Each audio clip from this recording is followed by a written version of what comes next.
I slowly moved the rope toward the wild wolf. Then, in a quick motion, I tied it around its muzzle. I swiftly wrapped it several times and secured it with a tight knot, leaving it helpless. But I didn't intend to harm it. I only cleaned its wound. After that, I settled the wolf in a cave. To keep an eye on its injury, I spent the night less than a meter away from it. To my surprise, when I woke up the next morning, I found it had chewed through the rope while I slept and was now snarling at me, baring its teeth. I was too scared to move, but if it really wanted to hurt me, I would have been dead long before morning. Remembering that, I gathered my courage and shakily brought some clean water to its mouth.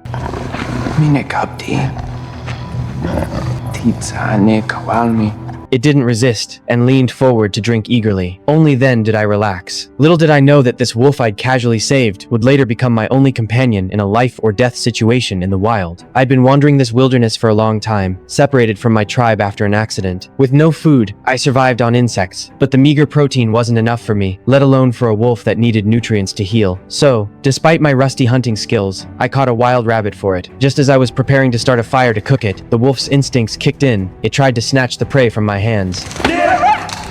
Seeing its wild side emerge, I bit fiercely into the raw meat, claiming ownership. Facing its sudden challenge, I knew that if I backed down, I'd lose all authority and become its next meal. Fortunately, the fire finally sparked, and the flames strengthened my position. I sat by the fire, eating the roasted meat, while the wolf nearby lost its earlier fierceness, whimpering softly now and then, its eyes full of hunger. After I finished eating, once it had fully submitted, I tossed it a piece of meat. This was the first rule I set for our partnership. I provide food and shelter, and it must follow my rules. I thought the wolf had accepted me, so that night I tried to get closer, but it remained wary, baring its fangs in self-defense. Clearly, earning its complete trust would take time. Late at night, the wolf howled toward the distance, a call from deep in its blood, missing its pack. Listening to that lonely howl, I felt a wave of longing for my own people. Soon, my injuries began to heal, and once I was ready, I packed up to return to my tribe. As I was leaving, I went to take my scarf, but the wolf clamped down on it stubbornly. I struggled hard to pull it free. It didn't resist further, just lay down meekly, watching me with pitiful eyes. It didn't understand human goodbyes. Maybe it only knew this scarf meant food and warmth. I wanted it to rejoin its pack, but it refused to budge. Left with no choice, I set off alone. Yet not far along, it quietly followed, keeping a steady distance behind me. Even though I turned back again and again, picking up sticks to yell and shoo it away, this wolf seemed determined it simply wouldn't leave. I didn't understand. I thought a proud wolf would choose its pack. Just as I was at a loss, it suddenly darted ahead of me. Puzzled, I followed, and there, hidden at the foot of the mountain, was a herd of wild boars. Before I could react, it charged down the slope to drive the prey. It was a rare hunting opportunity in this desperate place, but nervous and inexperienced, I missed my chance. The boars fled in panic, and the meal that was right in front of me slipped away. The wolf looked at me with sheer disdain, as if I were an idiot.